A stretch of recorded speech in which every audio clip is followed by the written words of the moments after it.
America, a country with some of the most brutal criminals in the world. And fighting back are some of the world's toughest cops. Yeah, he's round the back. It's a job where murder, drug wars and gun crime are part of everyday life. A job where doing your duty could cost you your life. They're running! Run! We got one! Now I'm joining some of these cops on the front line in the battle against the bad guys. We got him. Yeah.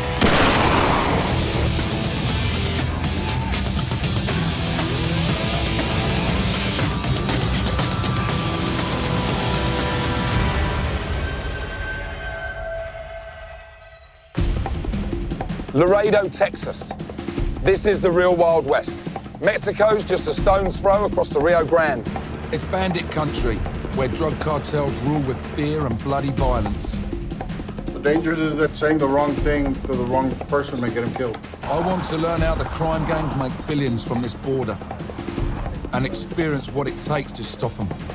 You just never know who you're running after, so you just gotta be prepared for anything. What it's like being a cop on America's front line. Let's cocaine. I'm gonna saddle up with the law officers who are waging this war on crime.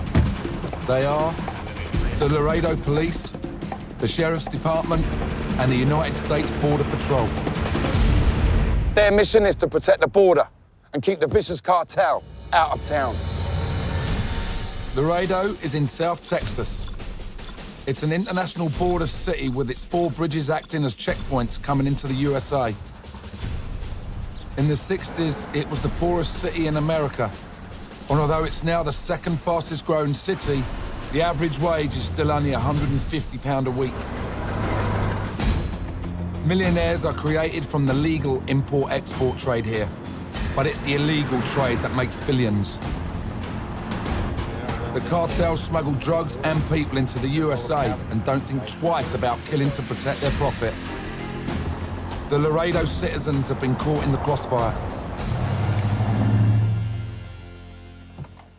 It's straight down to business. I want to see how the police deal with the city's drug problem. At Laredo's police headquarters, the SWAT Special Weapons and Tactics Unit have a search warrant for the family home of a jailed Pistolero gang member. The tip-off here is that the target house is under surveillance. Right now, they're going over situational information in this room. As soon as we finish with that briefing, we'll be headed right to the scene. And what do you expect is at the house? What's the rumor? We understand that there's firearms inside the house. Okay, let's do it. The Pistoleros control the gun smuggling in Laredo. The police jailed one of its leaders in 2006, Roy Mendoza. How you doing? They now have a warrant to search his family home for drugs and weapons. Mendoza's son is thought to be living there, although he has no previous convictions. I joined the briefing as the teams are being given up-to-date intelligence on their mission. I don't know if he pays them or not, but he has people hanging around him. He drives a white Lincoln Navigator, but we've also seen a red Toyota. The surveillance team have done their job. There he is. That's our target, Mendoza Jr. The house has a real connection to a dangerous criminal element.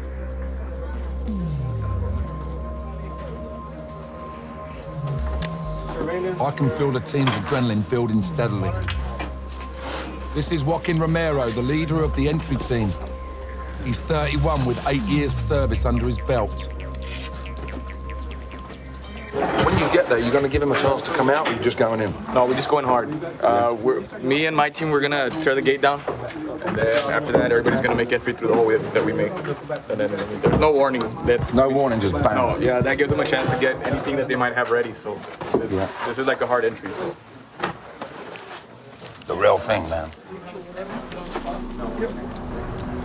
So he's just told me that they're basically going to go straight in, no negotiations. They've just set up and go in the front line with the boys.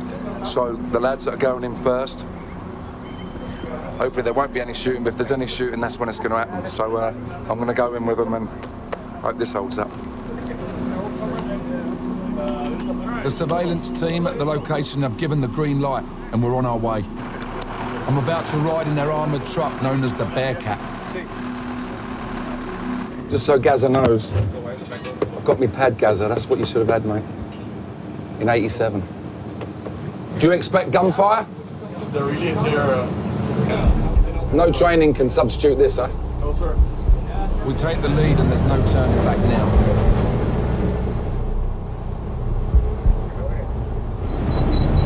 Heat is unbelievable. I don't know how he's got a balaclava on. Yeah, it's only like 110 degrees. The Bearcats' job is to destroy the gates at the front of the location. These boys' job is to storm out and put themselves in the firing line, then make entry into the target house. Right, it's exciting, real exciting. You can tell the boys are buzzing, they're buzzing. Getting close now.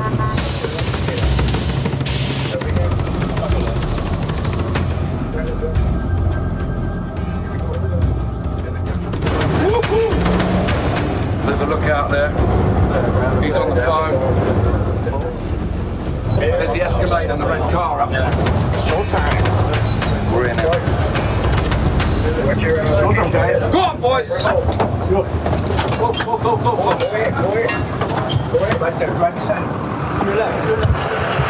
They're rigging the gates up. They're going to pull the gates up. Here it goes. Here goes the gates. There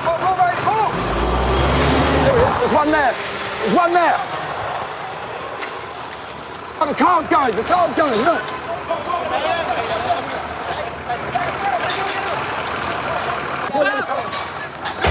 Oh, fuck. We've got the car there. We've got this car down there. They're in. Is he the one we're looking for? One guy here. One guy right here. I think he's a lookout. We've secured the car. There's firing going on in here. I had a shot in there.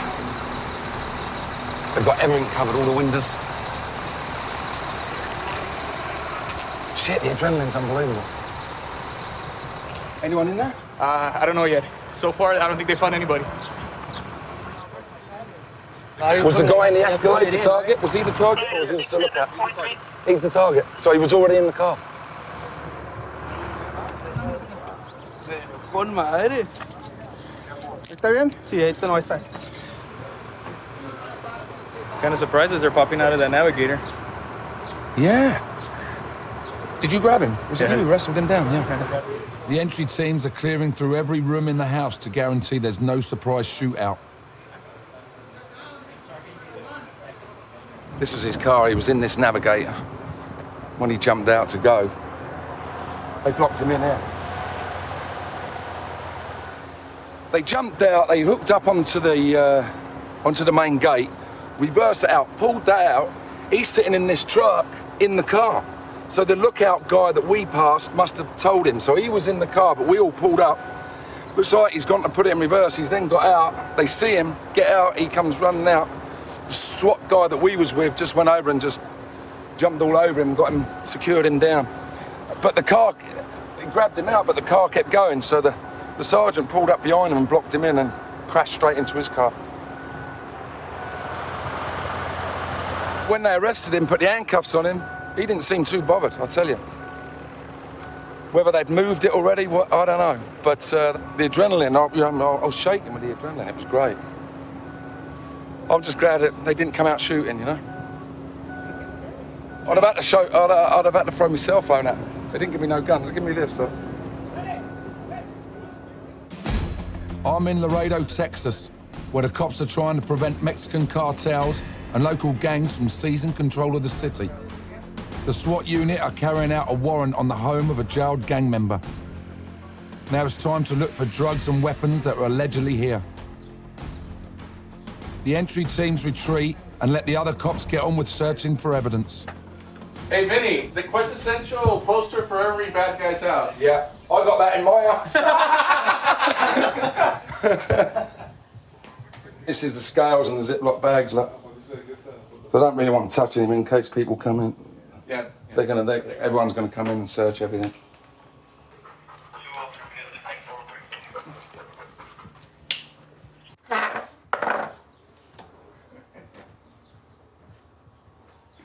Okay, none of mine. Really nice house. You know, if he hasn't got a job, this is unbelievable. We can smell. You can smell marijuana in it. He was a target, yeah. Saw his big tattoo there that we saw in the briefing room. Mendoza, that's his name.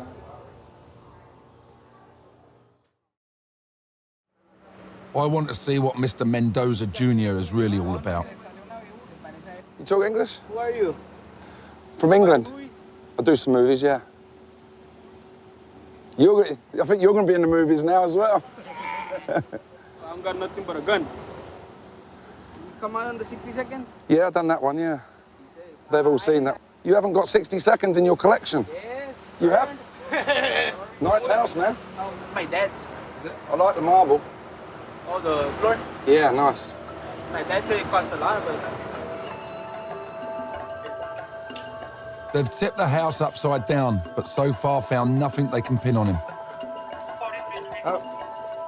The baggie of marijuana, but it's empty. I can still smell it.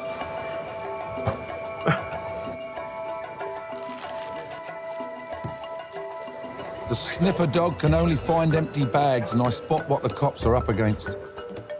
That's his own surveillance. They're watching the police are watching them. Shows it there, look, he's got 4 different views of the outside. They knew these were coming. Finally, the guys check his last possible hiding place. ¿Squad también? No. Ya, madre, nunca habían cuidado entre uno nomás, uno man quiere todo. You got more DVDs than me, bro. Man, look for yours. I did, there's not there. Did you find it? No. I thought you was my pal. There you are, man. Now I could shake on it. Nice meeting you, man. This time, the cops haven't found any guns or drugs. The only shit that I'm gonna say, I already knew everything that they're coming. Yeah. It's because they talk too much. Fucking, they say we're gonna go and hit this. They talk too much to their girlfriends. You see, they talk too much to their girlfriends. Yeah. Their girlfriends go and tell their daughter. Their daughter goes and tells me, and they talk too many shit. So that's how everybody knows.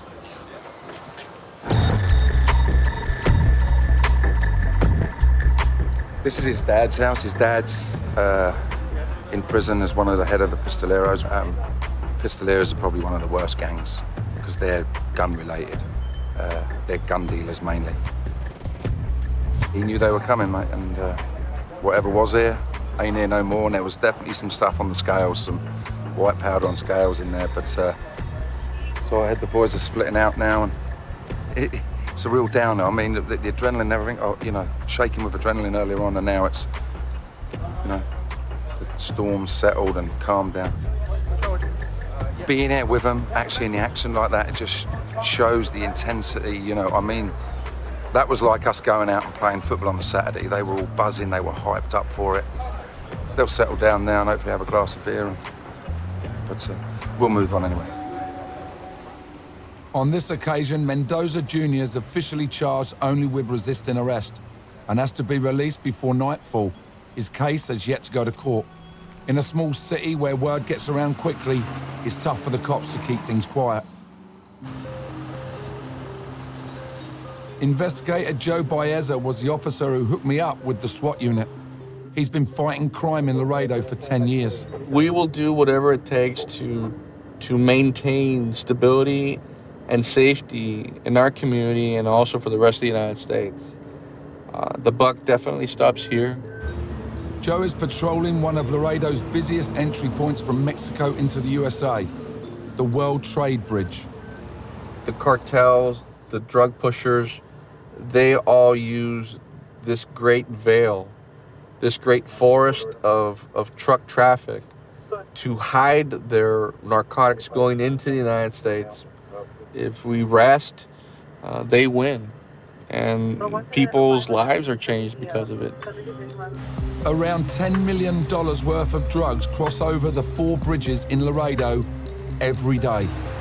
It's a constant battle and a massive task for a small force. It calls for complete dedication. The cost at times is the ultimate sacrifice. You have to be a little crazy to be in this work. I would say that we have a take no prisoners attitude, but that's exactly contradictory to what we do here. We take as many prisoners as possible. the overall majority of all the officers out on patrol all have long rifles. They carry AR-15s, M16s, Colt 9mm submachine guns, and they're very efficiently and thoroughly trained to use those firearms. The drug cartels and narco-terrorists are killing at will over the border in Mexico. There's a war of terror being waged across, where if you behead 2 people, well, the next guy has to come back and behead 4. This deadly crime wave is so out of control that the Mexican government has had to call in the army to protect its people. Criminals never will take control of the country. In Texas, anyone can buy a gun, but in Mexico, it's against the law. So guns are trafficked one way and drugs and people the other. $11 million worth of cocaine and 3 tons of marijuana was seized in just one weekend.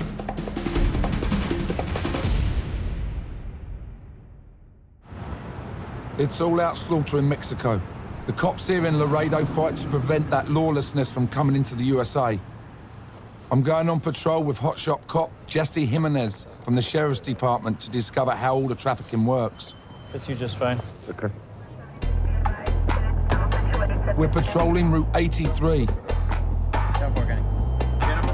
It runs parallel with the Mexican border for 150 miles. It's an infamous smuggling highway.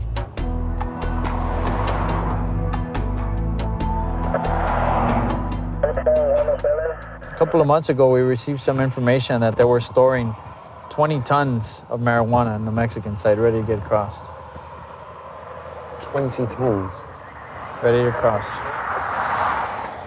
Vinny, these guys will try anything in every which way to smuggle their narcotics, and they always end up getting caught. Sooner or later, they'll end up getting caught. We'll definitely get something tonight. We'll definitely get something tonight. 7-3, kind of be 10-8. Check that room. We're soon called as backup to another incident just up the highway. 2 passengers and a driver have been stopped. The officers are checking their stories as we arrive on the scene. Do they know the driver? They claim to do it. They claim that they've known the driver for a long time. They got no ID on them? I don't believe so, or Mexican ID. I know that they got conflicting stories. Usually that's a good indicator of something that's going on illegally. Jess is saying these 2 are illegal. They're going to be taken into custody by Border Patrol right now. They have no resident alien cards or paperwork to be here in the U.S. legally.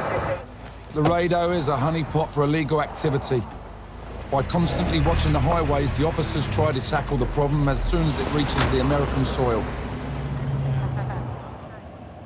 It's 8:30 at night and still about 100 degrees. But there's no stopping now for Jesse. He's just got the call for a raid on a suspected drug stash house.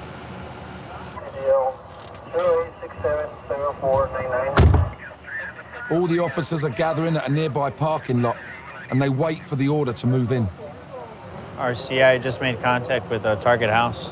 Confidential informant just made contact, so we're gonna verify to see if the narcotics is still in the house, so we can go and have consent to search.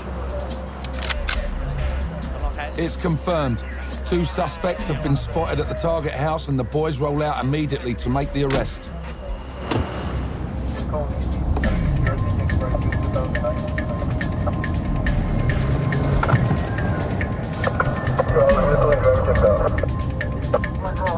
We're here already. Let's dismount. Let's go. As soon as the cops arrive, the suspects burst out of the target house and make a run for it. They're running! They're running! They're running! They're running! They're running! Run! Watch out! Watch out! Watch out! Watch out! They're running towards the riverbank. Running towards the riverbanks. The Mexican border means freedom for the suspects, and it's just 2 miles away. You went in here. Check underneath the trailer. You got him? Where's he at? Where's he at? He's underneath the bed. Mason! Mason! Mason! Mason! Make some. Get him. We got one. ¿Dónde está la camisa blanca? Get him up. Let's go. This first man is led away for questioning when a neighbour gives Jesse the wink that our other suspect might be nearby.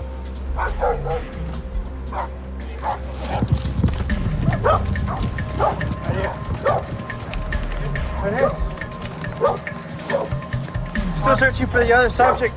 The subject was wearing a white shirt, white t-shirt with a...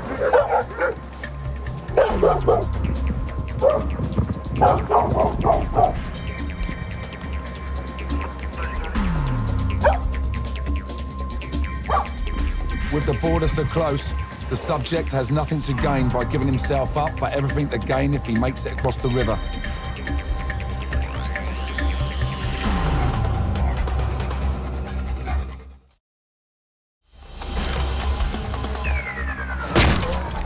There's Marvin!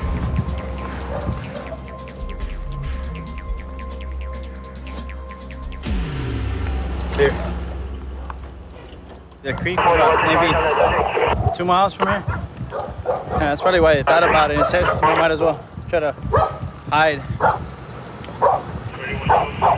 You don't know if he's behind the wall waiting for you with a gun in hand, and you know, ready to shoot at you whenever you come around the corner. So you should always keep your weapon raised. The other officers couldn't find any drugs in the location. The man under arrest is an illegal Mexican immigrant. He will be sent straight back to Mexico. Running after somebody, it's a adrenaline rush. You don't know really who you're running after. You can be running after one of the drug cartels or one of the members or a hitman or somebody who just committed murder. I mean, you just never know who you're running after, so you just got to be prepared for anything. Policing here means dealing with the constant threat of armed criminals. The heat can be stupefying, but that threat keeps the cops alert at all times. I'm on the US border with Mexico. Even at sunset here on the Rio Grande, it's around 100 degrees Fahrenheit. I've come to the city of Laredo to learn how the police are tackling border crime here. With drugs and illegal immigrants streaming over the border every day, it's a full-on task. I'm now out on the night patrol with Deputy David Nemke. We've just pulled a guy over for alleged drunk driving, but he's got more trouble in store. Might be a little bit of cocaine on the seat. Yeah.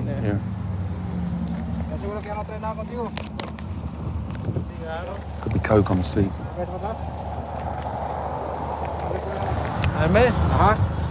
I think it's a drunk driver. Got Budweiser in there on the side there, and there's a box of Budweisers in the back there as well.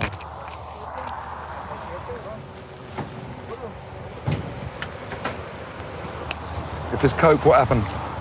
You just make sure it matches that. It should match pink over blue like that, and that means it's positive. So, he's going to jail. Drugs that are smuggled across the border end up in stash houses. And Deputy Jesse Jimenez is on the scene when one's busted in East Laredo. After a surveillance team identified the target, it was Jesse who arrested him by tackling him in his own backyard. We discovered some 5 kilos of cocaine, a little bit of marijuana. The undercover work has led cops to a big score. These drugs won't be making it to any street dealers. That is cocaine. Each one of these squares is approximately 2.2 pounds, kilo of cocaine. Street value? Here in Laredo, it's about 15,000 a kilo, and upstate can be, or up north in other northern states can be anywhere from 30 to 45,000 a kilo. You had it on top of the pantry. Usually they've been sent out from cartels in Mexico. That is marijuana. That's marijuana. You're looking at roughly maybe 7 to 10 pounds of marijuana. That was found up in the attic. The word is there might be 5 more kilos in the house, so the boys continue the search. While Jesse heads into the attic, Captain Ted Garcia investigates a child's bedroom. We found a .22 caliber rifle with a scope. What we look for are the semi-automatic and the handguns.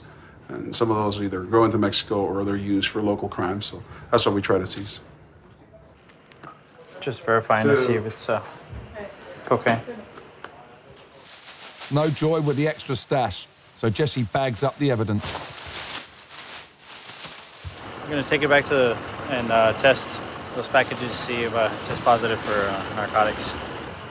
Yeah, it definitely feels good. Taking drugs off the street feels good. Laredo is being flooded with the Mexican cartel's drug loads. I want to find out who's working for these cartels. It's time to meet some of these gang members face to face. I'm off to Laredo's top security jail. It's full to the brim with gang members, smugglers, and killers. Hopefully we're going to go in and speak to one of the inmates, find out what he's done and all that stuff, you know, just have a chat with him. But it's a little bit off the cuff at the moment, so we'll see. Just hope he don't take me as a hostage after that, you know. Commander Juan Hernandez is in charge of this jail. He's going to introduce me to the prisoners. But first, I want to know what I'm up against. What are the dangers then? Well, the dangers is that saying the wrong thing to the wrong person may get him killed. Yeah. The danger to you may be that that they're in jail for murder and things like that, and you know, putting a feather in their cap by you know, striking a known person may be something that they won't think twice about. You okay? Yeah. Let's go out there.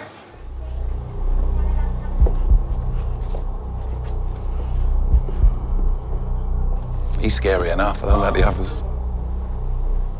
It's time to meet my first inmate. He's been in prison before. This time, it's on drug charges. I feel tense. Any jail can be explosive, and I don't want to say anything that oversteps the line. All right. How long have you been here in the prison? Pues yo tengo ya como unos 20 años encerrado. Got about 20 years in jail. Really? When you go out, the gang's on the outside, you have to go back into that gang? You can't get out of that? Is it? I can answer that question. Okay. What are the dangers out there for these young lads? Let's presume that one guy was into drugs, running drugs or... That's the worst thing you can do, get involved in drugs and smuggling and all that, they ain't no good. They're not going to take you nowhere over here dying, you know what I'm saying? Yeah. What would he have to do on the street for them to, whoever it is, to come, put them in the cemetery? What sort of things? I don't know. Maybe you rip them off or you make a bad deal. You never know, It's hard to say that. It's hard to answer that. Think and say, oh, this guy may rip me off or this guy maybe do something wrong. They got stopped and they put him over and they got busted and you got pissed off so you put a hit on it. Or you know what I'm saying? Yeah. Well, thanks a lot, man. And good luck with everything. So getting busted by the cops could easily mean someone putting a hit on you. This is the area where when the hit is going down. This is where it goes down. Yeah. See, the cartels belong to Mexico. These gangs are homegrown. They belong here in this region. This is an area, the home of the Hermandad de Pistoleros Latinos. It's a specific gang that belongs here in this area. This is their birthplace. The Mexican mafia has a strong area here in the border. Yeah. And so they control drugs along the border here. The sale of drugs and collecting of taxes, to use a word, on other people's sale of drugs. Yeah. And so the cartels are reaching out to these people because there's already a structure in place and utilizing them and their structure to get whatever business they want to accomplish. Either drugs on this side or eliminate targets. I'm now going to meet someone who has carried out these orders. The commanders told me that the man I'm going to meet has committed murder for the cartels.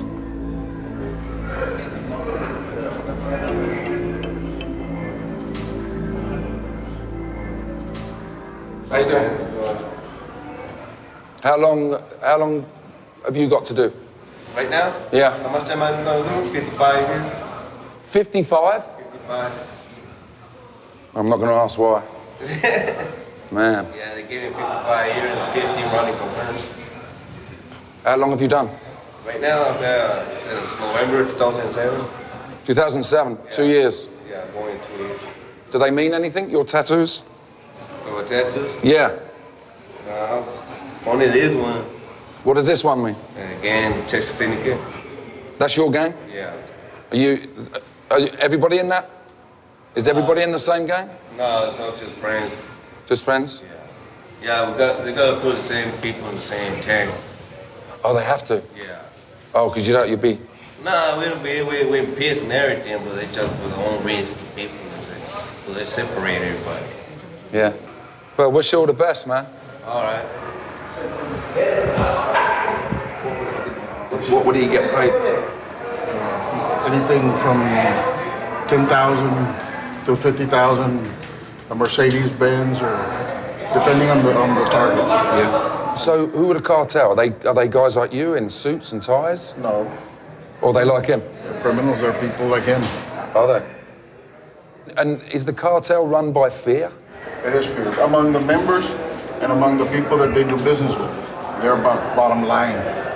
The Mexican mafia are probably the toughest, but the pistoleros, they're the gun boys. They're actually the gun runners.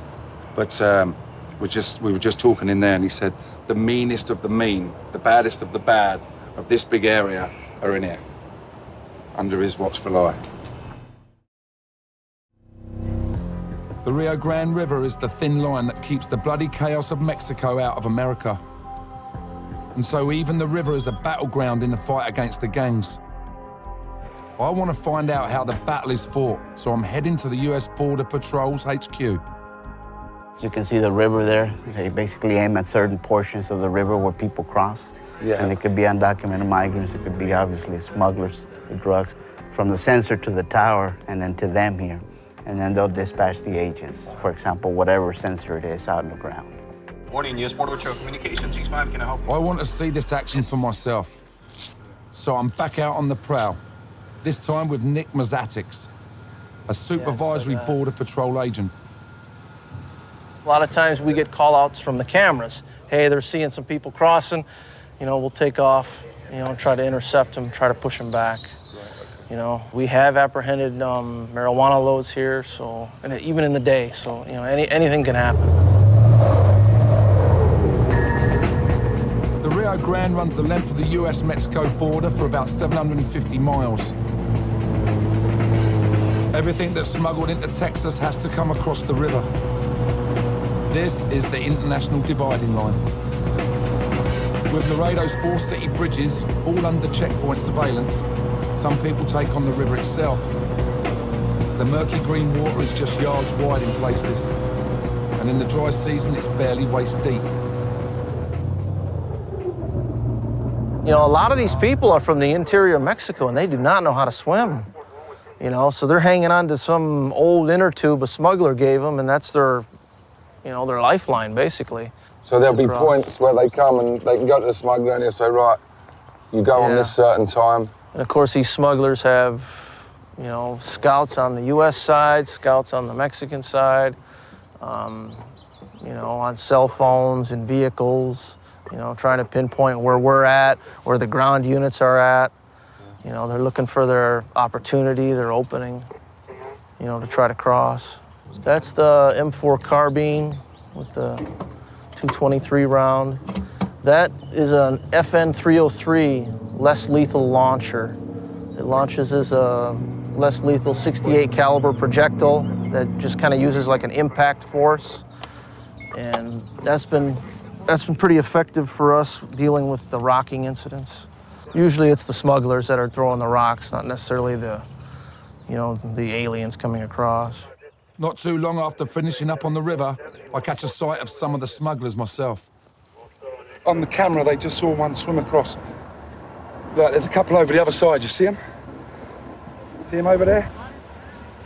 Here he is.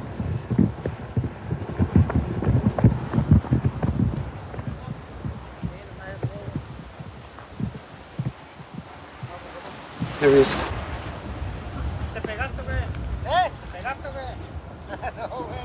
Two of them. Yeah. Swim back. They're going to swim back? Yeah, they're going to swim back. He's just there. He's hiding.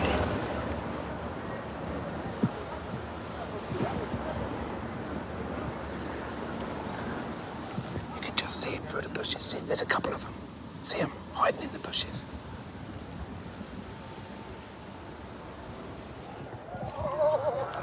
They're laughing.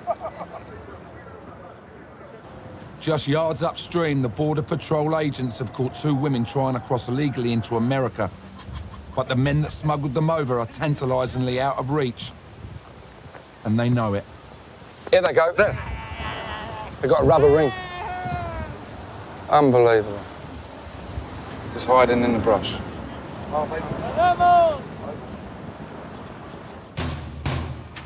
I'm in Laredo, Texas. I'm finding out how the cops police a city riddled with gang-related border crime. The US Border Patrol sees truckloads of contraband here every month, and I want to see some of this evidence for myself. This is Armando Romo. He's a veteran of 15 years in the Sheriff's Department, and he is responsible for a lot of the seizures I'm about to see. And on this road, what we usually have, we have large quantities of marijuana. Large quantities of marijuana. We're on the way to the Sheriff's storage facility. This is where they keep all their evidence locked up. We see those two freights over there, they're all full of dope. Are they? Yeah. What street value's in one of those? A couple of million in each one. Wow. Or maybe even more. I want to see what the cartels are actually prepared to kill for. I can smell. Whoa! Most dope I'll ever see in my life, I should think. Oh, it smells, doesn't it? That evidence is about to be destroyed before it's had the chance to reach the marketplace of Middle America.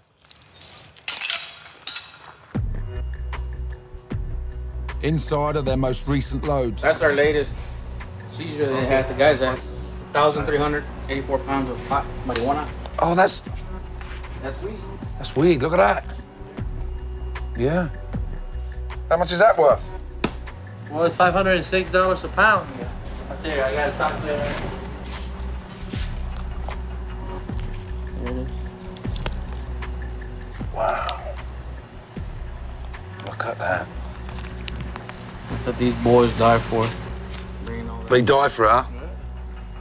About $650,000. $1,000 right there. $600,000. Fucking hell. I don't like that shit. It's in cities like this where people die trying to profit from feeding America's drug demand. This is the last line of defense. It's the Laredo border checkpoint, 29 miles north of the city, on the Interstate 35. It's the only major highway traveling north from the Tex-Mex border. The volume of smuggling going upstate here is so high and the rewards are so great. The cops can never stop everyone. They can only make it as tough as possible. This is the second checkpoint coming in, and this is where if they get through the first one, you know, over the bridge, they come in here, and it's where they seem to capture most of the stuff. We've only been here 10 minutes and already we've got some action. There's a truck been pulled over, K9 alert, so they've pulled the truck over.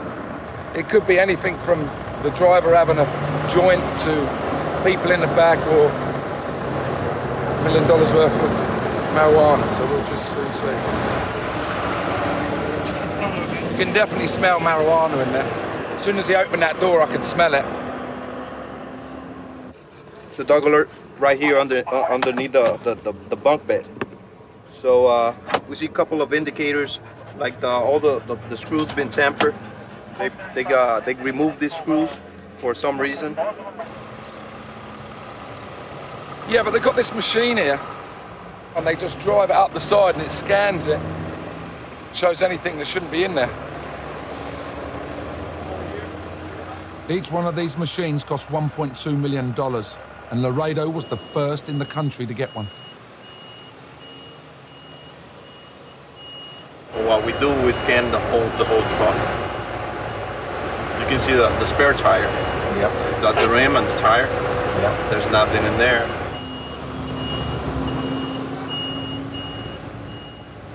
We're done.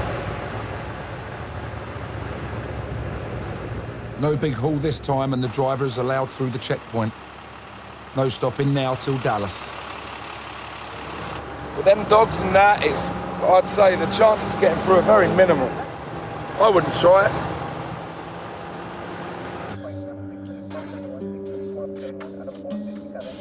That night, I'm on my final patrol with Romo. There's been a report of a dead body found on a bridge. We're only a few miles from the final border checkpoint I visited on the Interstate 35. Oh my God, look. Fuck. See the body on there, look. Jesus. Okay. Here they go right here. As you can see, there's a shoe there. Look, Yeah. If you look down. Look at the blood over there. Yeah, there's the body right there. Oh my God. He was hit by the train. Jesus.